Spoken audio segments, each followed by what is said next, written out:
Hello guys, this is Anshu Verma and you guys are watching my YouTube channel love bytes coding. So आज के इस video में देखने वाले नोड जेएस सीरीज का पार्ट नंबर 4। इस पार्ट में हम देख रहे हैं कि जेएस के मॉड्यूल क्या होते हैं। ठीक है, जो नोड जेएस के मॉड्यूल क्या होते हैं, और ये क्वेश्चन आपसे इंटरव्यू में भी पुटअप किया जाएगा और आपसे मशीन टेस्ट में भी पूछा जा सकता है। ठीक है, मॉड्यूल बनवाने को दे देगा तो आप कंफ्यूज हो जाएगा कि मॉड्यूल होता क्या है। ठीक है, तो चलिएगा इस वीडियो को करते हैं शुरू। लेकिन उससे पहले बता दें, अगर आप लोग चैनल पर नए हो तो चैनल को सब्सक्राइब कर लेना, अदरवाइज पुराने हो तो चलिए वीडियो देखिए आप। ठीक है, देखो मॉड्यूल क्या होता है। मॉड्यूल जो है कोड होता है नोड जेएस का, जो कोड को मैनेज करता है। ठीक है, जब भी आप किसी बड़े प्रोजेक्ट पे वर्क करते हो तो बहुत सारी फाइलें आपको बनानी पड़ती हैं। अगर आप रिएक्ट जेएस पढ़े हो तो आपको पता होगा कि ये कंपोनेंट क्या होता है। बस कंपोनेंट को ही इसमें नोड जेएस को मॉड्यूल, नोड जेएस में मॉड्यूल कहते हैं। ठीक है, रिएक्ट जेएस में कंपोनेंट कहते हैं जेएस फाइल को, और इसमें मॉड्यूल कहते हैं उसको। ठीक है, अब मॉड्यूल क्या करता है, जब भी देखो बड़े प्रोजेक्ट पे आप वर्क करते हो तो अलग अलग फाइलें बनानी पड़ती हैं। ठीक है, तो वो फाइलें जो है अगर एक ही में आप बनाओगे तो बहुत ज़्यादा कोड हो जाएगा ना, तो अलग अलग फाइलें बना लोगे, थोड़ा थोड़ा सा कोड रख लोगे, कंट्रोलर में अलग हो जाएगा, प्रोडक्ट डॉट जेएस फाइल हो जाएगी। ठीक है, जिस हिसाब से आप प्रोजेक्ट बनाते हो जेएस एक्सटेंशन की फाइल बना लोगे आप। ठीक है, तो मॉड्यूल का मेन वर्क है कोड को मैनेज करना। ठीक है, ये मॉड्यूल कई प्रकार के होते हैं, जैसे मॉड्यूल डॉट एक्सपोर्ट, ठीक है, रिक्वायर मॉड्यूल और कोर मॉड्यूल होते हैं। देखो कोर मॉड्यूल में क्या होता है, एफएस मॉड्यूल जो मैंने पिछले वीडियो में बताया है, डिस्कस किया है एफएस मॉड्यूल क्या होता है, और एचटीटीपी मॉड्यूल होता है।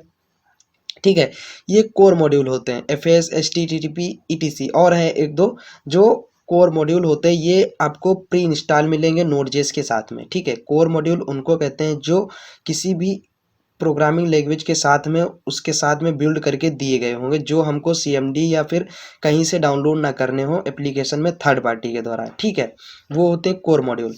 अब देखो कुछ मॉड्यूल हैं जो हम लोग खुद बनाते हैं, जैसे डॉट जेएस फाइल बना ले। ठीक है, एक्सटेंशन मॉड्यूल होते हैं। तो एक्सटेंशन मॉड्यूल क्या करते हैं, ये फाइल को जेएस में कन्वर्ट करते हैं। देखो कोई भी लैंग्वेज जिस एक्सटेंशन को सपोर्ट करती होगी उसको वो कन्वर्ट करते हैं। ठीक है, मॉड्यूल ही गाइस होते हैं। देखो अब ये जो नोड जेएस होता है, इसमें नोड मॉड्यूल्स होता है ना, तो इसके अंदर सारे मॉड्यूल्स तो होते हैं। फाइलें देखो जाके आप ओपन करके, आइए मैं आप लोगों को दिखाता हूँ।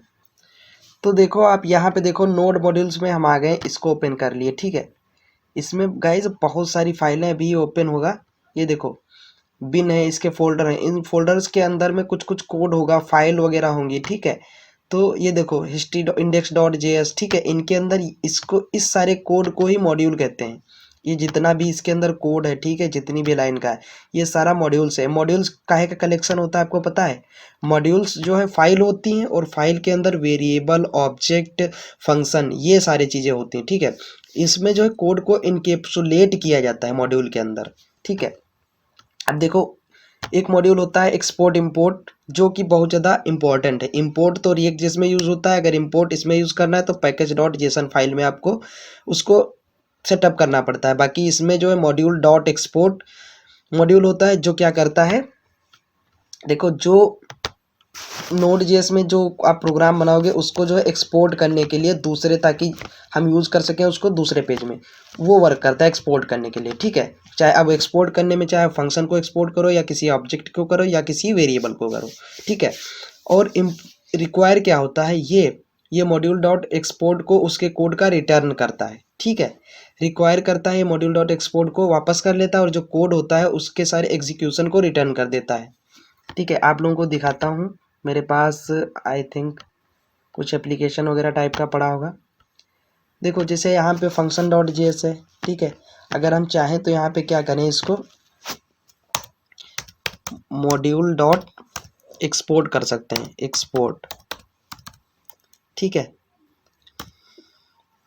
इक्वल टू, ये देखो ये ऑब्जेक्ट टाइप का होता है मॉड्यूल डॉट एक्सपोर्ट। ठीक है, अगर मैं इस फंक्शन को एक्सपोर्ट कर दूं सिर्फ, देखो तो हमने इसको जो है इंपोर्ट कर दिया, और यहाँ पे देखो इसको एक्सपोर्ट कर दिया। अब देखो यहाँ पे मैं सर्वर में इस प्रकार से इसको रिक्वायर कर लूँगा। तो यहाँ पे देखो रिक्वायर का जो आपका कन्फ्यूज़न है, रिक्वायर में क्या करना रहेगा, पाथ देना पड़ेगा फाइल में। तो यहाँ पे मेरी फाइल जो है पैरेलल में पड़ी हुई है। ठीक है, फंक्शन डॉट जेएस, अब इसको मैंने वहाँ से एक्सपोर्ट किया है, और यहाँ पे रिक्वायर मॉड्यूल का यूज़ करके मैं इसका यूज़ करूँगा। अब देखो इस फाइल को करते हैं हम रन। ठीक है, देखो ये हमारी फाइल रन हुई, ये 5 और 7 सर्वर स्टार्टेड एट पोर्ट 5000। ठीक है, अब देखो ये क्यों कॉल हो रहा है, ये कैसे आया 5 और 7, क्योंकि इस फाइल में तो सिर्फ एपीआईज के अलावा, चलो इसको भी हटा दो, इस फाइल में तो सिर्फ एपीआईज के अलावा कुछ भी नहीं है। ठीक है, सिर्फ हमने रिक्वायर किया अभी इस फाइल को, कहीं पे इसको कॉल भी नहीं किया अंशु को।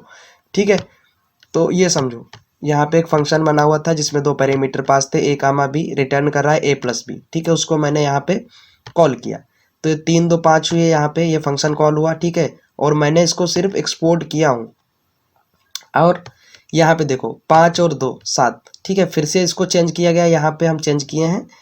तो कहीं ना कहीं पे हमारा रिक्वायर जो होता है मॉड्यूल डॉट एक्सपोर्ट होता है, पूरे पेज को ही एक्सपोर्ट कर देता है। फिर आप जाओ उसको लेकर जाओ, उसमें अगर पर्टिकुलर चीज़ को यूज़ करना है तो डॉट लगा के पर्टिकुलर यूज़ करो। ठीक है, अदरवाइज सब पूरे पेज का यूज़ करना है तो पूरे पेज को रिक्वायर कर लो।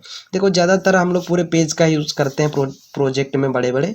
ठीक है, तो आई होप आप लोगों को मॉड्यूल का जो कॉन्सेप्ट है क्लियर हुआ होगा कि एक्सपोर्ट इंपोर्ट। गाइज यही सबसे इंपॉर्टेंट है, आप फाइल का पाथ सही से दो, आपकी फाइल कहाँ पे पड़ी है उसका पाथ दे दो, रिक्वायर कर दो। अब देखो पाथ देना मैं आपको बताऊँ, यहाँ पे डॉट स्लैश का मतलब होता है किसी भी आप वेरिएबल में होल्ड कर लो यहाँ पे इसको, जहाँ पे रिक्वायर करना है। एक्सपोर्ट करना तो मैंने बता दिया कैसे एक्सपोर्ट करना है। ठीक है, पेज को, उसके बाद रिक्वायर लगा दो। रिक्वायर ये फंक्शन है प्री, ये कोर मॉड्यूल ऐसे समझ लो, कोर मॉड्यूल है नोड.जेएस का।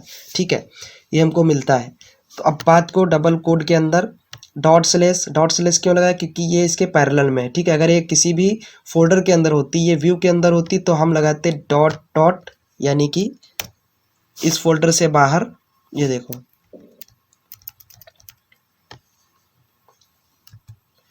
डॉट स्लैश नहीं, फोल्डर से बाहर नहीं। अगर हम हमारी सर्वर डॉट जेएस व्यू के अंदर होती तो हम लगाते हैं डॉट, अभी हमारी बाहर है। ठीक है, तो यहाँ पे हम लगाएंगे व्यू लगा देंगे, अगर हम यहाँ पे रख दें व्यू। ठीक है, तो पाथ आपको बिल्कुल करेक्ट देना है। डबल डॉट और स्लैश का मतलब होता है कि पेरेंट चाइल्ड पेरेंट। ठीक है, और डॉट स्लैश का मतलब होता है करंट डायरेक्टरी। तो आई होप आप लोगों को ये भी क्लियर हुआ होगा। अगर अभी तक चैनल को सब्सक्राइब नहीं किया तो कर लेना, और मिलते हैं किसी नेक्स्ट वीडियो में। तब तक के लिए कीप लर्निंग, और नोड.जेएस की सीरीज को आप एक्सेस कर लीजिए, मैं प्लेलिस्ट बना दूंगा पूरी। ठीक है, जावास्क्रिप्ट की अपनी सीरीज चल रही है, उसको भी एक्सेस कीजिए जाके। तो मिलते हैं किसी नेक्स्ट वीडियो में, तब तक के लिए keep learning and keep exploring. अगले वीडियो में हम एनपीएम का जो है कन्फ्यूज़न क्लियर करेंगे कि नोड पैकेट मैनेजर क्या होता है, एनपीएम। ठीक है, जो कि बहुत इंपॉर्टेंट है आप अगर रिएक्ट.जेएस से मर्न से हो। ठीक है, तो अच्छे से चीज़ें समझेंगे, और धीरे धीरे अपनी नोड.जेएस की सीरीज़ आगे बढ़ रही है। 4 पार्ट हो गए, अभी 5वां पार्ट देखेंगे। ठीक है, तो तब तक के लिए keep learning and keep exploring. जय हिंद, जय भारत।